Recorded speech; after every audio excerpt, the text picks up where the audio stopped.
The scratching noises were back. It was the third night I hadn't been able to sleep properly. At first I thought it was because Mum and Dad had bought me a waterbed. I mean, who has one of those? But then I heard it. Scratch. Scratch. Scratch. It wasn't high-pitched, like fingers down a chalkboard. It was dull, like the sound you would make if you forcefully dragged your fingers down the back of your bedroom door about 10,000 times, not caring if they were bleeding. Pretty spooky in the dark. Each night they woke me up at about 2 in the morning. They were soft, but they repeated over and over until I got up and turned on the light. Then they would stop, and I would lie awake wondering what the hell it could have been. A possum, perhaps? We had had possums before. Dad used to feed one by the pool until it bit him and wouldn't let go. That was pretty funny. He was cursing and waving him around, but the little beggar wouldn't give. Dad ended up jumping in the pool and holding the possum under water until it swam to the surface to breathe. But this didn't sound like possums. They tend to scuffle with each other and make louder noises, not soft noises like these, and not only when the lights were off and I was in bed. Even my little dog, Jacko, seemed put off by the noises. He normally slept in my doorway, half on the tiles and half on the carpet. He wasn't allowed on the carpet because of his fleas. But whenever I woke up, he was awake too, looking confused with his little head cocked to one side. This time, I didn't go back to sleep. I just lay there with the light on until morning came. I was going to be in a bad mood all day. I finally got out of bed when I heard a noise in the kitchen. Even when I wasn't annoyed by scratching noises in the night, I tended to wake up before everyone else. It was both good and bad. Good because I had time to do the things I wanted to do, and bad because it could be pretty boring being awake in an empty house for 2 hours. I wandered down the hallway and into the kitchen. Dad was sitting at our oversized table, eating toast and drinking tea, reading the newspaper. He did that every morning, as far as I could tell. I made myself a bowl of cereal and sat down next to him. I like reading the comics, so I grabbed that bit of the paper when Dad was refilling his tea. "Morning," said Dad, as he looked up from under his glasses. "John came up before. I've got some bad news." I was immediately worried about what that news might be. John Moose was my best friend Jolan's dad, and lived 2 houses down from me. The bad news might be that they could be moving away, which would make me very unhappy. Brandy's dead. I was shocked. Brandy was Jolan's dog, a lovely big lump of a thing that spent most of its life lying harmlessly in the next-door neighbour's garden, where nobody could see it. "How?" I asked. "We're not sure, but he had bite marks all over him. We don't know what did it." "That's horrible," I said. "Yes. He was in his favourite spot. The mooses are burying him in their backyard today." I finished my cereal quietly and walked out the side of the house and up to the main street. I could see Jolan outside in front of his house, and I walked down to see him. "Mate," I said, "what happened?" "He's gone," said Jolan. "He's dead. He's dead." Jolan looked forlorn. He had had Brandy since he was 3. I couldn't imagine Jacko being dead, let alone bitten to death while sleeping. "I'm sorry, mate," I said. Jolan looked up, eyes moist and blinking. "Yeah, something had a go at him all right. It wasn't just bite marks. Something was eating him. Chunks of flesh were missing all over. Even his insides are half gone. What would have done that? On Sabbath Street, of all places?" I didn't know. We both just looked at each other. That night the scratches were back again. I slept badly anticipating them, and sure enough, at around 2 in the morning, there they were, soft and spine-tingling in the darkness. Scratch, scratch, scratch. After about 5 minutes of it, I couldn't take it any more. The lack of sleep was getting to me, and whatever it was, possum or tree branch, it had to go, or I had to move bedrooms. I got up quietly in the hope I could find out what was making the sound. I inched off my bed and tiptoed in the darkness towards my window. Scratch, scratch, scratch. I shivered. It really did sound like someone scratching the wall with their bare, bloodied fingers. But why would they keep doing it? Over and over and over. It didn't make sense. I peered out the window. No tree branches or possums to be seen. Scratch, scratch, scratch. Unless I was going completely bonkers, it seemed to me that the scratches were coming from within my room. Perhaps the possums were in the roof, I thought. Scratch, scratch, scratch. I followed the sounds as though I was in a game of Marco Polo. I might as well have had my eyes shut. It was that dark in my room. The scratching sounds seemed to be coming from the cupboard where I kept my clothes. I mean, what the hell? What was this? A bad kids' movie? It was probably a possum, or perhaps even rats locked in there. I would probably find a nest made out of old newspapers and have to clean up the rat poo. By now, Jacko had joined me, cautiously staring at the cupboard. I didn't mind that he was on the carpet. Not that I was scared or anything. Scratch, scratch, scratch. The sounds were definitely coming from the cupboard. Whatever was making those sounds, and surely it had to be an animal, was right inside. It was freaking me out, so I turned on a little torch and looked at Jack. "Well, mate, this is it," I said, and opened the cupboard.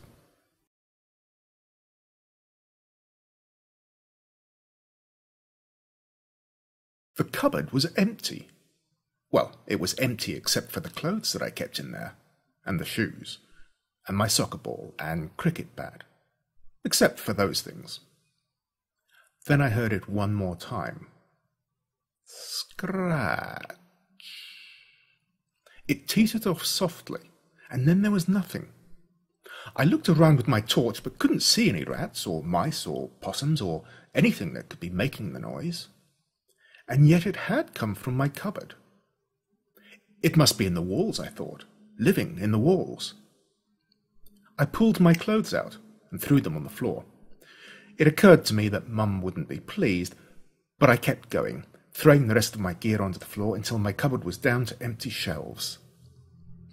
I fiddled with one shelf until I worked out how to unclip it. I threw it on the floor too, along with the other 5 shelves. It was just me in the empty cupboard now. I ran my fingers down the wall. Scratch. Not exactly the same, but close. Perhaps I had a lighter touch. I bent down and crouched on my knees, running my hands all over the wall in the torchlight to see if there were any rat holes or the like. Nothing. I went to get up, but Jack brushed past me into the cupboard and barked.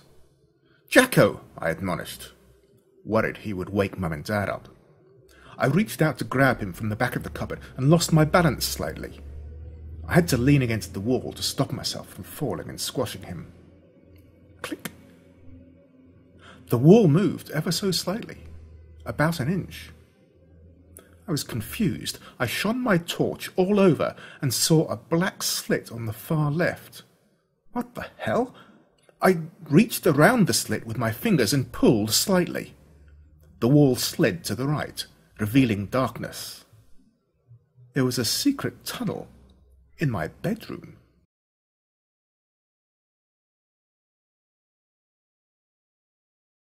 There was no sign of anything that could have made the scratching noises.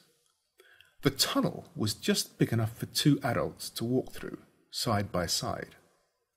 My torchlight didn't go very far, but the tunnel seemed to descend pretty steeply, pretty quickly, going under the house as far as I could tell. I had just decided there was no way I was going to find out where it went, at least not in the middle of the night, when Jacko ran past me into the darkness. Crap. I went after him. I had no choice after everything we'd been through together.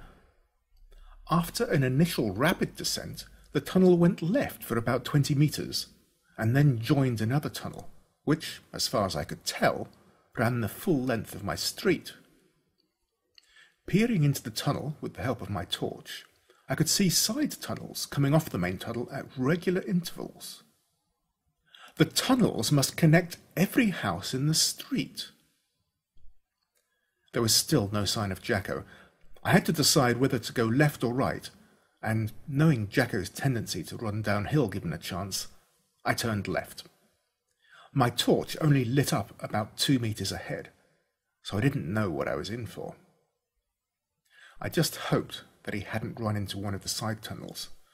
I couldn't stand the thought of him being trapped down here for weeks before meeting a grisly end. "Jack," I whispered. "Jacko!" I wasn't sure why I was whispering, but to be honest, I was still freaked out, so maybe that had something to do with it.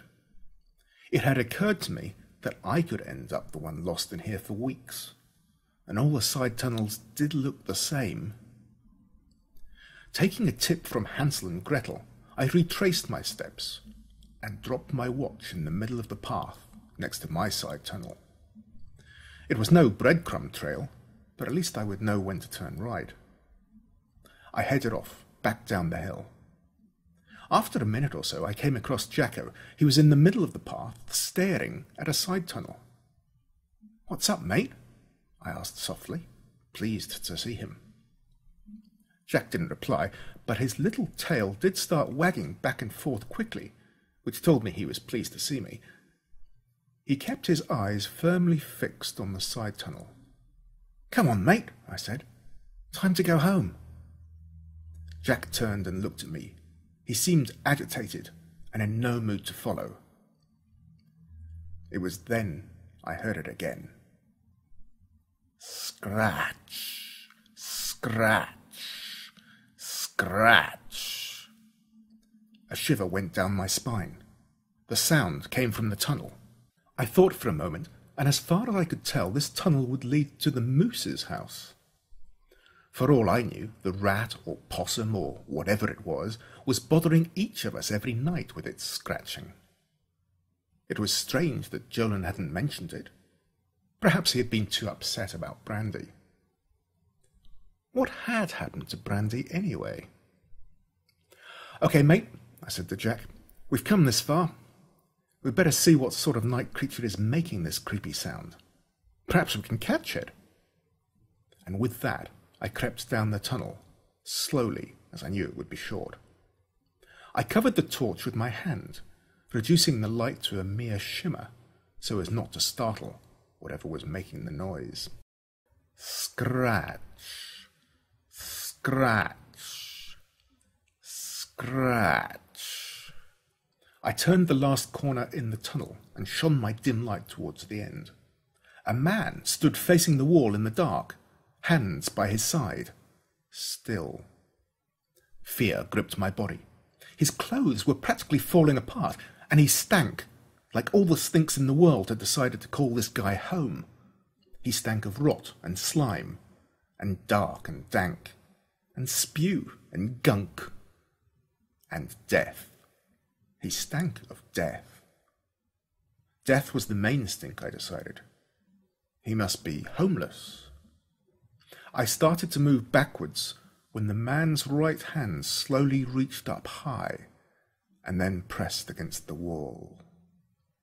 Scratch, scratch, scratch. Another chill went through my body. There was something wrong with the back of the man's hand. It was, well, rotting. Flesh was peeling off, and it was black in places, like it was frostbitten. From what I could tell, his fingers didn't look so good either. I wasn't sure if they were all there, but they left a bloody trail on the wall as he scratched. I was really freaked out now. Petrified, I had to get out of there before this guy, who was clearly homeless and on drugs, spotted me. He probably killed Brandy. With his teeth. That's when Jacko barked.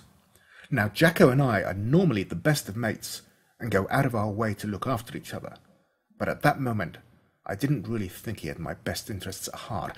Maybe the shock of seeing this guy had defeated his usual good sense. It didn't really matter why. The man's hand dropped to his side, and he moaned. He moaned! What sort of a man moans? It was awful, slow and deep and terrifying. I was so scared I couldn't move. Literally, I was frozen, listening to a moan that could have come from someone dying of the plague. Then he turned around, slowly, and looked at me. His face was a nightmare. One eye was deflated and half oozing out of his skull. Bits of his face were missing, as though they had rotted and fallen off. One of his lips was gone, and I could see his teeth, which were brown and yellow and crumbling. There were also chunks missing from his filthy hair, as though his whole head was decomposing while he was still alive. How could this guy be still alive? Was he? I didn't want to find out, but I still couldn't move. I was stuck. He put out both of his hands towards me and continued moaning. He was only about 2 meters away. One foot shuffled out in front, and then the other. He walked awkwardly, as though he didn't really know how to, or had lost his balance.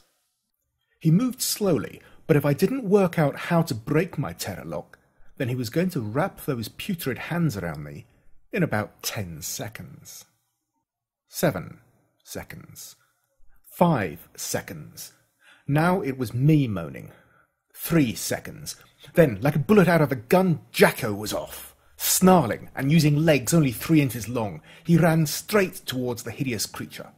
Using the only attack method at his disposal, he bit hard into the man's ankles and started shaking his head back and forth. The man paused and looked down at Jacko thrashing at his feet as though a fly had landed on him. Jack thrashed even harder, and I could see the man's skin tearing as he did so.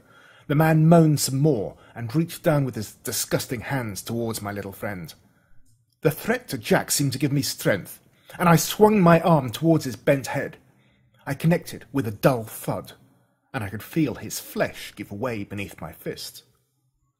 He swiveled to one side before slipping to his left. Jacko, who was to his right, was flung off and landed roughly near the wall.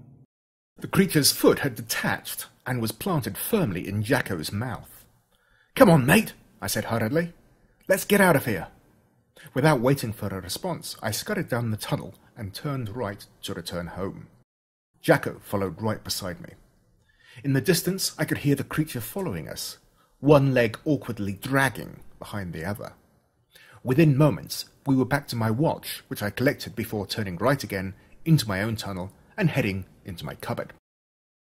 I fiddled with the sliding door and managed to click it back into place before returning to my room and turning on the light. Jacko sat beside me looking pleased with himself. He had a decomposing foot in his mouth. Before I could do anything, my door burst open. It was Dad, who was well prone to opening my door without any notice, no matter what the situation. He had his shirt off and seemed to be looking for something. "Have you seen my glasses?" he asked. He looked at me, as I was still panting, and then down at Jacko, who still had the foot in his mouth. Dad squinted at the foot for a moment. "Hey, nice foot," he said. "Did Grandma buy that for you?" I mumbled something about the magic shop, but Dad was already looking through the junk on my desk. After he left, I collapsed in the bed. Jack may have been proud of himself, but I was in a bad way. I was shaking, no doubt in shock. What had just happened? There was no way that guy could have been alive. Half of his face was missing for starters, and he didn't react at all when his foot came off in Jacko's mouth. And why did his foot come off anyway? That didn't make sense. Jacko was so small. The guy either had leprosy or, well, either that or he was dead. Dead and walking around attacking people like something in the movies. Like a zombie. My brain didn't want to believe that, as I tend to be a pretty rational kid. But there was no other explanation for it. I had just been attacked by a zombie. Jacko yelped. I looked down. He had dropped the foot, which was now on the floor. I went to pick it up when one of the toes moved. Then another. The dead foot was still alive, so to speak. It started inching its way towards Jacko, toe length by toe length. It would have been comical if it wasn't so disgusting. What was it going to do if it made its way to my dog? Tickle it? I put the basket over the foot, which trapped it for the time being. I was exhausted. I lay back on the bed and thought for a moment.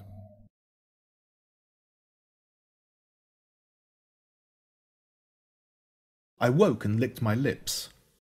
They were dry, and I was thirsty. I looked down and saw that Jacko was asleep on the carpet. My bin was knocked over next to him. My bin! I sat upright quickly, and my head hurt. Perhaps I was sick. Did I really have a fight with a zombie last night? It seemed unlikely. I hopped out of bed. My clothes and the shelves were still all over the floor, so at least I hadn't dreamed that bit. I took a look in my cupboard, which didn't seem half as scary in the daylight. Not scary at all, in fact. Pretty confident I was being foolish, I pressed against the back of my cupboard wall. It clicked open, and I pulled it aside to reveal the tunnel, still as dark as I remembered. Jacko was awake too, and I picked him up. He smelled of cabbages and rotting fish. It was real. It all happened. I quickly closed up the tunnel door and shut my cupboard. I rammed a chair up against it so it couldn't be opened from the inside, at least not easily. Head spinning, I walked with stinking Jacko under my arms down the hallway to the kitchen where Mum and Dad were eating breakfast. "Hi, Davy," said Mum. "Have a good sleep?" "We were a bit worried about you," said Dad. "You've been asleep all day and all night." That explained the headache. I was dehydrated. I took Mum up on her offer of orange juice and took a deep swig. It helped, and I took another. "You haven't seen Jolyn, have you?" asked Mum. "Yeah, yesterday we spoke about brandy," I said, refreshed. "Why?" "It's just that John was up asking after him before," she said. "Apparently Jolyn was gone this morning, and John thought he might have gone down to the creek with you, to fish for yabbies." I was immediately alarmed. My best mate was missing, and I knew for a fact that a rabid zombie lived in a tunnel that led directly to his room, and that the zombie had eaten his dog just yesterday. But I couldn't tell my parents. What would they think? I knew what I thought. The zombie had either eaten Jolyn, or Jolyn had explored the tunnel as I did, and had gotten trapped down there. But if the zombie had eaten Jolyn, then I was pretty confident that his parents would have found his body, just as they did Brandy's. So that meant Jolyn was trapped in the tunnels. Tunnels that contained at least one member of the species of the living dead. I had to do something. I excused myself from breakfast and thought up a plan. It was pretty simple. I had to go back down into the tunnels and rescue my friend. I had to assume that meant that I was going to run back into the zombie. I had to be prepared. I went into my brother's room and looked under his bed. He kept all of his precious things there, such as his prized baseball bat our Uncle Bill had given him for his 5th birthday. It was way too big for him, but I thought it would be fine for my purposes. That is, to smash a zombie's brains out. I started towards my room when my mother called out again. Oh, and David, can you take this foot away, please? I found it in the pantry, and its toes were waggling at the potatoes. Dad says Grandma bought it for you, but I don't like it. It really stinks. I ran and grabbed the foot. The toes were waggling, as Mum said. She and Dad were getting ready for a walk, so I waited until they had put their shoes on and left before I put the foot in the microwave. 1 minute should do it, I thought. Or perhaps 10 minutes would really do it. The microwave started, and the foot went around and round. The toes waggled, and then waggled some more. Soon they were waggling furiously. What else could they do, I thought? They couldn't die, as they were already dead. So I guessed they would keep waggling, at least until... The foot exploded at the 6-minute mark. The toes weren't waggling then. By 10 minutes, they were just charred chunks of flesh. I spent another 10 minutes scrubbing the microwave, wishing that I'd put the damn foot into the garbage can. If Mum caught a whiff of exploded zombie foot in her oven, she would kill me. I used some extra disinfectant at the end, just to be sure, and made a mental note to never again eat the microwaved frozen vegetables with dinner. Finally, I grabbed my bat, and my own secret weapon, a slingshot and some ball bearings, along with a ball of string and a head torch Dad used when caving. I tucked my slingshot in my pants and headed back into the tunnel to look for my friend.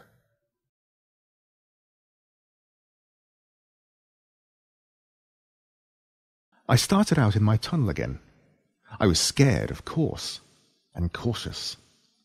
I tied the end of the string to my bed and let it dangle out behind me, so that, when the time came, I would be able to find my way home in the dark. The head torch wasn't bad, and I could see a bit further than I could the last time. There was no sign of Jolin or the zombie. I didn't know which way to go, but I assumed that he would have gone downhill as I had, so I made my way past his house, Jacko trailing behind me. He seemed a little less confident than he had in his foot assault. I kept going for about 3 minutes, which is a long time in a dark tunnel. At that point, I came to a T-junction where I had to choose left or right. I stopped and listened. There was no scratching or moaning to be heard. "Jolin!" I whispered, too scared to speak any louder. "Jolin! Are you down here, mate?" There was no reply, but ever so faintly I could hear water trickling towards the right. I figured that would be the way he would head, if only to get a drink after a night in the tunnels. I headed in that direction, which tended down further into the ground. A couple of minutes and several twists and turns later, I came into an enlarged cavern. I looked around, and rocks on the roof sparkled in the light of my head torch. The path was surrounded by streams of black water, some of which had rocky growths that reached all the way to the ceiling. I saw something lying next to a pond on the other side of the cavern. I crept closer and hid behind some rocks. Whatever it was, it dragged itself over to the creek edge and cupped some water in its hands before drinking deeply. I took a guess a zombie wouldn't do anything like that and called out, "Jolin?" The shape looked up and my torchlight fell directly on it. "David?" It was Jolin, but he didn't look to be in good shape. He looked tired and drained, and his eyes were bloodshot. I hurried over to my friend and touched his shoulder. "Mate, are you all right? What happened?" Jolin explained how he too had been awakened night after night by the scratching, and he too had explored the tunnel. What else was a curious boy to do, after all? "I just explored and explored. I wasn't scared at all, but then my torch stopped working, and I got lost. And someone attacked me." "Attacked you?" I said. "Are you okay?" "The bastard bit me, of all things, but he was really slow, and I was able to run away. I followed the water sound and ended up here a few hours ago. I don't feel well, though. I'm really thirsty." I didn't know how to tell him he was attacked by the living dead. It just didn't make sense, even to me, and I knew it was true. So did Jacko, who was pleased to see Jolin as well. Come on, mate. Let's get you home. I helped him up and he winced. This is where the bastard got me, Jolin said, pulling up his sleeve. I gasped at the sight of it. A mouth-sized chunk of flesh was missing from his arm. Strangely, it wasn't bleeding. Instead, it seemed to be festering, as though already infected. It's nothing, mate. Here, let me help you, I said, as I started walking him out of the cavern. It was then we heard the moan. It was the same moan as before, quiet and awful, but this time it reverberated throughout the cavern as though a choir of zombies were taunting me. What the hell is that? Said Jolin, tired. I've heard it a few times. Don't worry about it, mate, I said. Everything's going to be fine. Let's just follow the string and we'll be home in a jiffy and get you some help. I couldn't tell where the moan was coming from. With the reverberations, it seemed to be coming from everywhere. We shuffled along together, me supporting his weight as we followed the string. We took one turn, then another, until I would have felt quite lost if it wasn't for the string. All the time the moaning continued, until it seemed to be even closer. Finally we took a turn I really didn't recognize at all, and there, sitting on the floor, was the revolting zombie with the string coming out of his mouth. He was eating it, and it had led us right to him.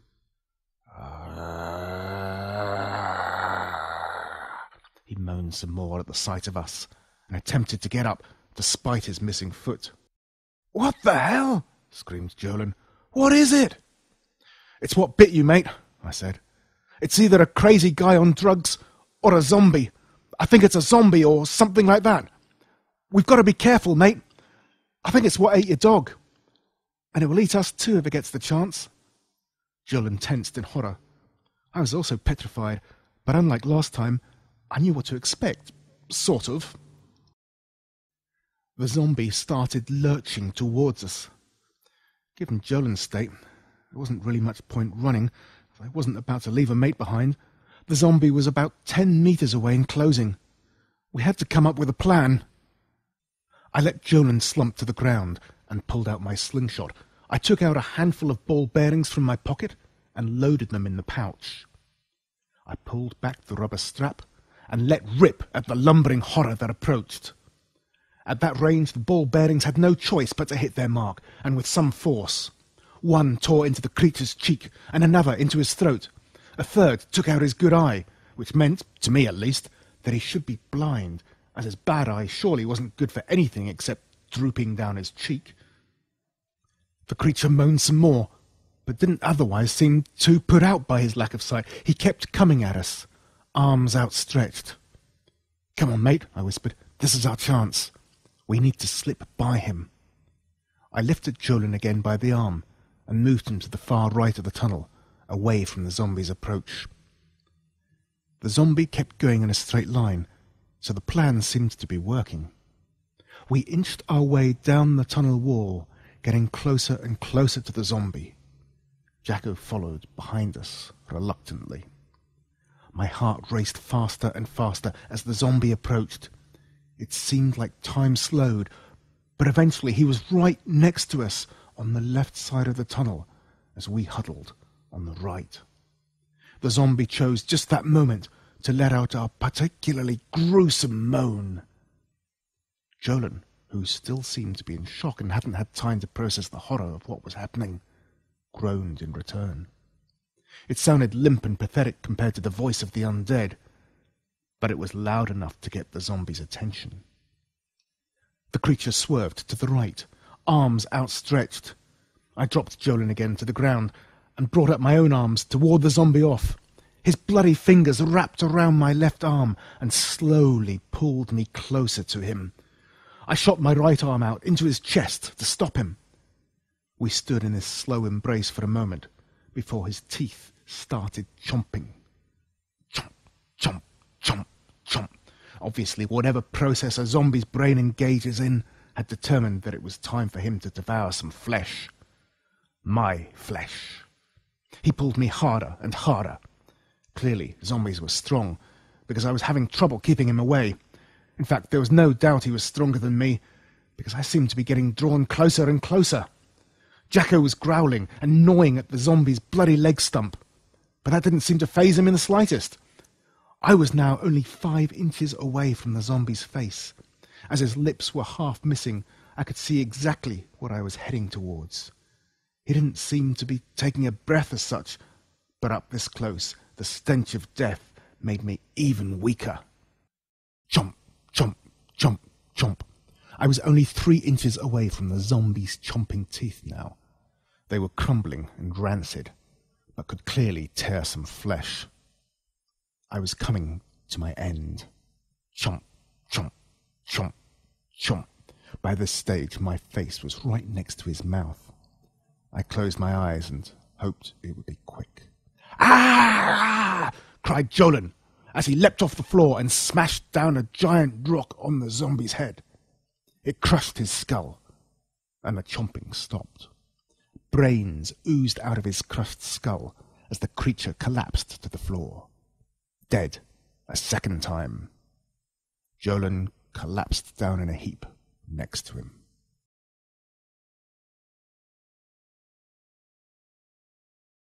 I too slumped down the wall. The 3 of us lay on the tunnel floor, a zombie with its brains smashed out, a sick boy with a festering bite, and his neighbour and best mate, who was mentally and physically exhausted from almost getting chomped to death by the undead. Jacko also lay next to the 3 of us, with his head on his front paws, tongue out and panting. We all stayed in these positions for 5 minutes or so without speaking. The situation was almost too terrible to process. I got up off the floor when a little of my strength returned.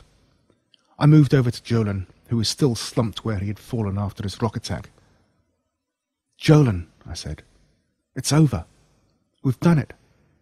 The creature is dead. You killed it." Jolin's eyes opened, but he didn't seem to see me.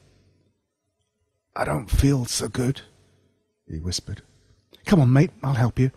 I tried to pick him up, but he was a dead weight. His eyes were closed again. "Jolin?" Jolin's eyes opened slowly, just a little. "Sorry, mate."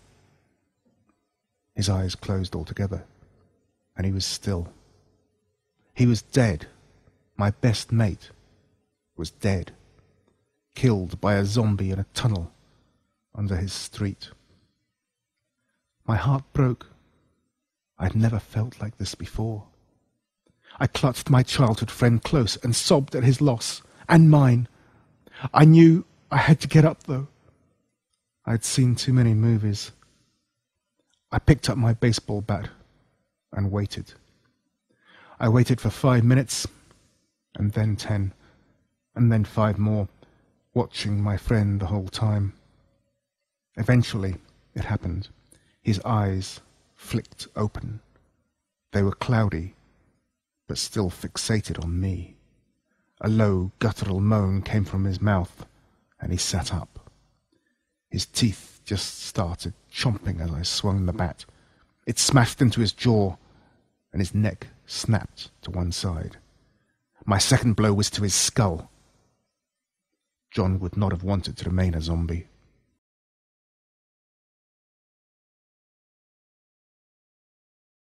Eventually, I found my way home.